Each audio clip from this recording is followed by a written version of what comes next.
Hi everyone. Today we'll take a look at the cube roots of unity.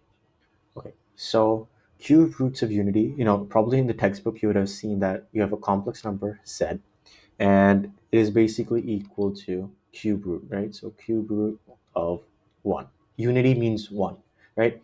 Or if I want to, rewrite this, I can write it as z is equal to 1 raised to the power 1 by 3. Right. Now, what's like the importance of studying this, right? I mean, it's kind of, obvious, right? Cube root of 1 is just 1, right? But, let me talk about let me just mention something, if you guys can think about it. Right? When we have a quadratic equation in the form ax squared plus bx plus c is equal to 0, right?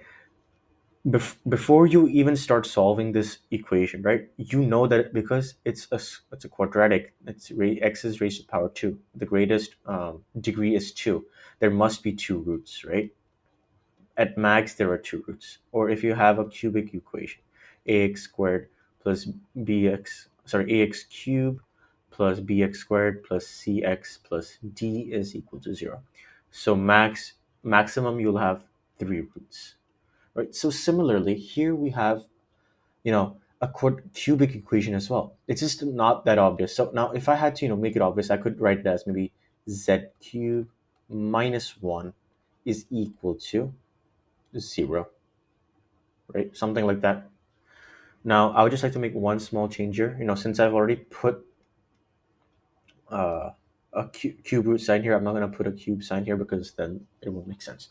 So now I can rewrite this equation like this, right? It's completely valid. Now I do have a cubic equation, right, where a is 1 and d is minus 1. So now technically, if you go to think about it, we can have a maximum of three roots, right? Whether they're imaginary or real doesn't matter, but you can have up to three roots. So we know one of the roots is going to be 1. That's quite obviously, right off the bat. But there have to be two other roots, and those are the two roots which we're actually interested, right? We're not interested in 1. We don't care about 1, right? We care about the two other roots that we get from this equation. So now there's two ways of finding, the the other two roots, so I'll explain both methods. So first method is, I'll change the color. I'll take lime. So method 1, right? Method 1. Okay, so the first method is quite simple. What we're going to do is we have z cubed minus 1 is equal to 0, right? I'm going to factor this, right? Z minus 1 into z squared plus z plus 1. Okay, this is just a derivation. You don't really need to know about this. And, this is something that might not click to everyone, but I know it because I've learned it before. And if it's the first time, you probably won't even understand what I just did and how I got it. It's a standard result. Basically, if you have a cube minus b cube, you can write it as, in this form where you have a squared plus ab plus, b, something like that. I don't exactly remember the top of my head either, but this is the general formula, and you can even find this in any textbook. And I'm pretty sure your teacher will teach you, how you get this, right? And this is not really that important. I'm just showing you. You can even skip this part if you want. It doesn't really matter. The final result is what matters, right? So I have factorized, z cube minus 1 like this, right? So now I have z is equal to 1, and then z is equal to this quadratic equation right here. Now let's use the quadratic formula and get this, because we can't really use completing the squared nor make any factors right here, right? So let's go ahead and make, use the quadratic formula. So we have z squared plus z plus 1 is equal to 0. So we have z is equal to minus 1 plus square root of 1 squared minus 4 into 1 times 1 all upon 2. So z is minus 1 plus square root of 1 minus 4, okay, all upon 2. So we have z is equal to minus 1 plus or minus, this is minus 3, right? So I can rewrite this as I root 3 upon 2.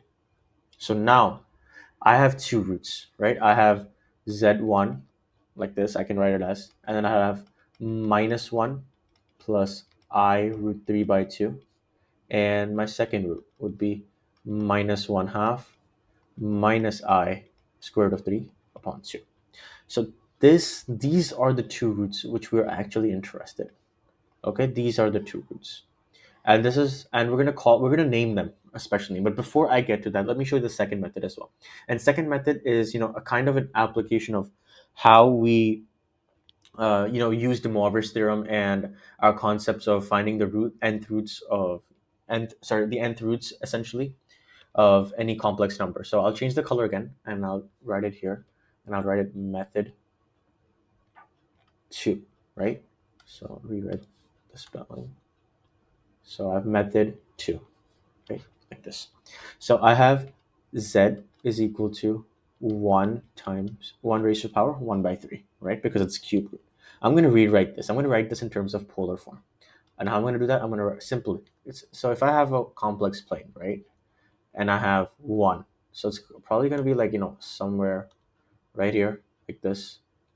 So now, what do I need to convert this into polar form? I just need the modulus and the argument, right? Well, the modulus is 1 and the argument 0. So I've converted to polar form quite instantly. So I'm going to have cosine of 0 plus I sine 0 raised to the power 1 by 3.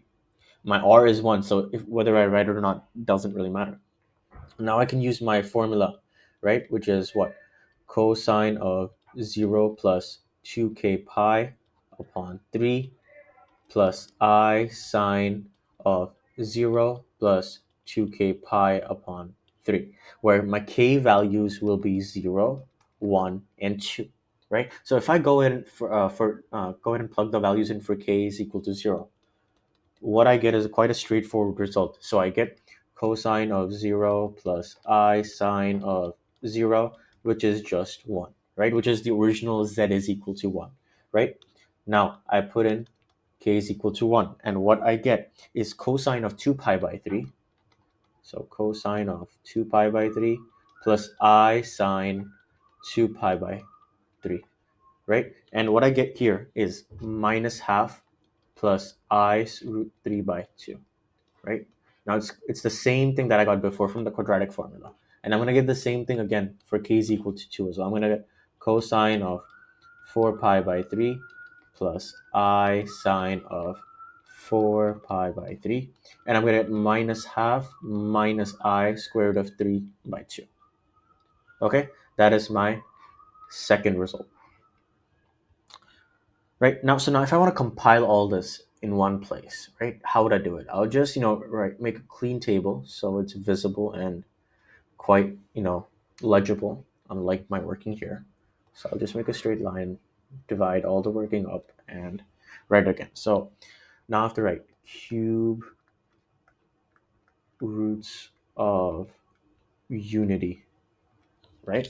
So first I'm going to have the Cartesian form, right? So my Cartesian form.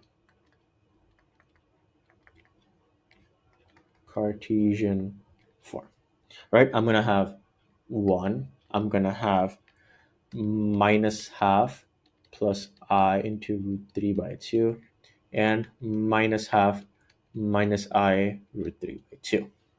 Then I have my polar form.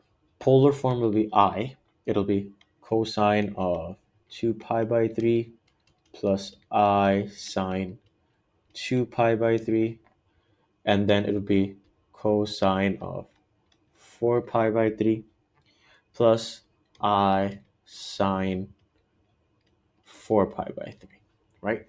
Finally, I'll have one more. Put an aqua. And I would have my Euler form.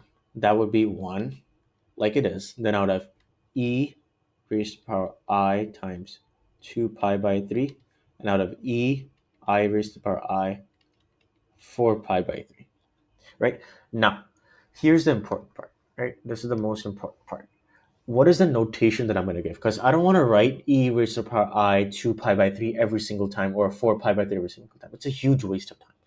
I don't want to do that. I'm going to kill a lot of time. I'm going to lose a lot of time on it, and it's just meaningless, right? So now this is the new notation that we have for this. So the notation is, for 1, we write 1. For e raised to the power I 2 pi by 3, we write omega. And for e raised to the power I 4 pi by 3, we write omega squared. And these are the three roots of unity. Okay, these are the roots of unity. Okay, these are the roots of unity. So now let's look at a few properties of the cube roots of unity. All right, so the first property that we have is kind of a straightforward property. It says that the roots are in a geometric sequence. In a geometric sequence, and that's kind of obvious by observation because we have 1 omega and omega squared, right? Every time term is being multiplied by omega, right? Let's go to the second one. So the second one, again, quite simple, is that the sum of the roots is 0. Sum of the roots is 0. So what that means is 1 plus omega squared is equal to 0. And this is a very important result because this will be used multiple times in solving questions. Because what's going to happen is you might have 1 plus omega squared plus something something and something something. So now if you know 1 plus omega squared is equal to 0, and you're given 1 plus omega squared in some expression which is equal to minus omega, you can make the direct substitution in. So maybe you're given something, I don't know, maybe like 1 plus omega squared divided by 2 into omega, something like this, right? Something like that, maybe, I don't know. So what you can do, you're being asked to simplify this. So 1 plus omega squared is minus omega, and you like have this, and then you would make a substitution like that. So you'd have minus omega squared is upon 2, like that, something like that. So that's where this is super super super important, right? This is something that you should have by heart as soon as possible, right? Because you will find a lot of questions that deal with this property. All right, so let's move to the next one. So the next property, again, very simple, nothing too crazy. It is the product of roots is 1. Products of roots is 1. Let me just rewrite this. Product of roots is 1. So what this means is 1 times omega squared is equal to 1. So therefore, omega cubed is equal to 1. This is also a very important result. You know what? All the stars that I've made, I'm going to rewrite them in a different color. So I'll change the color. I'll put them in red. Red and red. This is important. Okay. So then I'll change back, go back to beige. Right? Now, essentially what this means is, if I have to, say it again. So I have z cubed is equal to 1, right? So this is basically 1. It can be omega and omega squared, right? Whenever you cube any of them, so if you cube this, you have omega cubed, and if you have this, you have omega to the power 6. Now, so 1 cube is obviously 1. Omega cube, like we found out, is 1. So that's also equal to 1. Then we have omega squared cubed, right? Which is omega to the power 6, which can also be rewritten as omega cube squared, which is 1 squared, which is equal to 1. So now you can see, all of them correspond to 1 at the very end. Okay, so now let's look at, similar to what we did in complex numbers, how we did powers of I. So we're going to look at powers of omega. So powers, number 4, we have powers of omega. So we know, let me write it this. So we know omega cube is equal to 1, right? So now if we have, suppose omega to the power 4. If you had to simplify this, how can we do it? Well, we know omega cube and is 1, so we can split it like this. So omega cube times omega, and we know omega cube is 1, so 1 times omega is just omega. Similarly, if you have omega raised to the power 44, we can again split this up. So we know omega 42 is a multiple of 3, right? So we can break it by 42 and 2. So we have, this is 1, and we left with omega squared. Finally, another case. So we have omega maybe raised to the power 45. Here we can have omega cube raised to the power 15. Omega cube is 1, so 1 raised to the power 15 is 1. So in different cases, see, I got omega squared and omega 1, sorry. So we can simplify powers of omega to either omega squared, or 1. Similarly, how we had I, 1, minus 1, and minus I. Similarly, we're doing a very similar thing right here as well. Right? Again, the whole purpose of omega, if you're still not fully convinced, is just to simplify or to save time. Instead of writing, e raised to the power I 2 pi times 3, or minus 1 half plus I square root of 3 by 2. Instead of writing this entire thing, we just condense it by writing omega. We denote this as omega, and we denote this as omega squared. That's all we're doing. There's nothing else, right? That's all omega is doing. Omega is just a replacement for this complex number right here, right? So now, if I have to generalize this, right, I can generalize it by saying if it's omega raised to the power 3n, it's 1. If it's omega raised to the power 3n plus 1, it's omega. If it's omega 3 raised to the power n plus 2, it's omega squared, right? So this is the general properties of omega. So one final property, or it's not really a property, it's more of an observation. And maybe your teachers also covered this as well, but I'll just do it because it's kind of cool. So what this property says is basically the three cube roots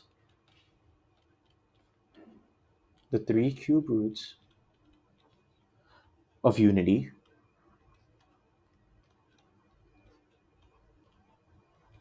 when plotted on the eigenplane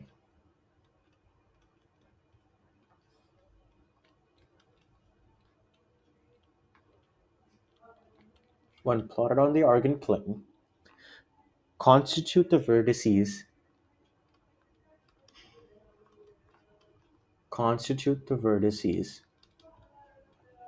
of an equilateral triangle.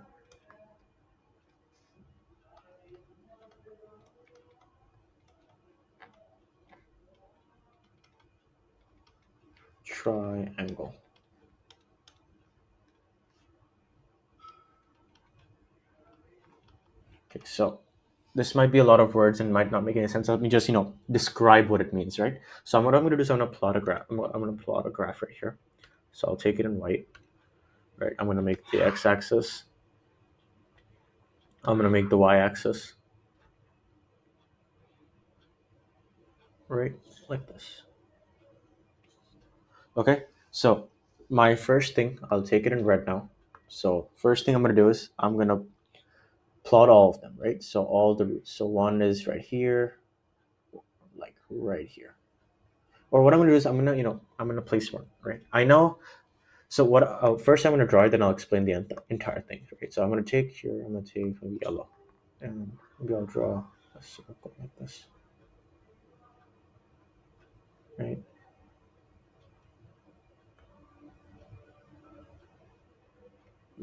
Maybe like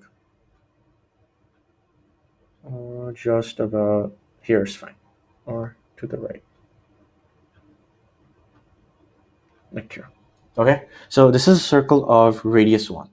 Okay, this is a circle of radius 1. So now if I have to plot all the points of omega, right, I have to plot 1 omega and omega squared, right? So what it'll be is somewhere like this, something like this. So I'll have 1 like right here on the thing, right? Then I would have omega would be right here, and then omega squared would be right here. So what has happened here is, now if I connect the dots, right? So if I connect the dots, it's not exactly an equilateral triangle, but you can see it's almost like an equilateral triangle. So here, I'll change the color again, and so I'll take mint, and I'll say basically we have 2 pi by 3 degrees here. We have 2 pi by 3 here, and we have 2 pi by 3 here. So 120, 120, 120, right? So we have 1, we have omega, and we have omega squared. We have every single one of them, right? So yeah, So this is just a cool property. All of the three roots will apply at the vertices. I told you something like quite similar to that when we are finding the roots of complex numbers. I said, suppose we have of the cube root. So we'll have a triangle, and all of them will be, and the shape will be inscribed in a circle, right? Of the radius of with corresponding to the modulus, right? So here the modulus is 1, so that's why we have a circle of radius 1. Similarly, if we had maybe if we had to find the four roots, and we'd have a square inscribed in a circle. Again, same process. Something maybe your teachers went over it, but I just thought it's kind of neat to show this to you. Okay, so we have this small question, and the question is asking us to show that 1 plus omega squared plus omega raised to the power 4 is equal to 0. So again, using the simple properties, what do we know? We know that omega cube is equal to 1, and we know that 1 plus omega squared is equal to 0. These are the two key things you always want to remember, right? If there's anything I want you to take away from this video, it's these two properties, and to know what omega is, basically, right? So to know what omega is, and to know that omega cube is equal to 1, and 1 plus omega squared is equal to 0. These are the two things. If that's all you've learned from this video, it's enough to solve IB questions. All right, so we know 1 plus omega squared plus omega. So we know 1 plus omega squared is equal to 0. So let's make some rearrangement here. So let's write 1 plus omega squared is equal to minus omega. And let's substitute it right here. So we can write this as minus omega plus omega to the power 4 is equal to 0. Right? Now, we know omega cube is equal to 1, right? So we know we can write omega to the power 4 as omega times omega cube. And we know omega cube is 1, so we can write omega 4 is equal to omega. So now let's write this as minus omega plus omega is equal to 0. So 0 is equal to 0. Hence, LHS is equal to RHS, and condition is satisfied. Let's look at one more question. All right, so let's look at one final question, and it's asking us to evaluate this expression that's given, right? This expression is given. Okay, so again, let's recall the two things that we learned. So we know that 1 plus omega squared is equal to 0, and omega cube is equal to 1, right? These are the two things that we know. Now, the only way how we can evaluate this is by simplifying omega, right? We learned the powers of omega. So let's do that. Let's try to find multiples of 3. So if I divide 102 with 3, I get 34, right? There are no remainders left. So I can rewrite this omega cube to the power 34. Then let's look at this, 1004, right? 1004 divided by 3. Okay, so when I do that, what I get is I get 334, right? 334. But I also get a remainder of 2. So I can write it as omega squared. So basically, if I do 3 times 334 plus 2, I get 1004. So this is correct. Now let's look at 20,008, right? 20,008. Okay, when I divide by 3, what I get is I can write omega cube is equal to 6669 times omega. So now if I do 3 times 6669, right, I get 20,007. And if I add 1 to it, which is 20,008, right? So I'm just adding the exponents here, like this, right? This is omega raised to the power 1. So now I have everything in terms of omega cube. And I know omega cube is 1. So I can just write this as 1 plus 1 times omega squared, which is omega squared, and 1 times omega, which is omega. Now I know 1 plus omega squared is 0, right? So I have 1 plus 0, which is equal to 1. And that's my final answer. Again, cube roots of unity, not a complex thing. If your previous concepts of complex numbers are quite simple, this shouldn't be too crazy, right? And this is the last portion of the complex numbers, right? So all the conceptual information I've covered right here, right? There's no, now all that's left for you is to practice, right? And like I promised before, I'll upload a video where I do like at least 10 to 12 questions of complex numbers, from whether it's from past papers or it's from my own resource that I have, right? Again, like I said before, when I first started this video, complex numbers is not complex at all, right? There's nothing crazy about it, right? It's just a name that oftentimes scares people. And again, the most confusing thing which I found personally was the argument thing. I don't think anything, models and argument form, that's probably the most difficult thing. But otherwise, everything is a very streamlined process, right? You have a certain procedure that you have to follow to find the roots or to convert them into Cartesian from polar or vice versa, right? Even here, we have a standard procedure of what we do. We work with these two information that we have, and we condense everything that we have slowly and slowly, again and again, until we satisfy the condition, whether it was in this question or whether it was in the previous question where we had to show something, right? Yeah. So basically, we wind up with complex numbers. Again, I'll put another video of all the questions, but yeah, theoretical information is all over. So yeah, so I'll see you in the next one, which will be solving questions. All right, bye bye.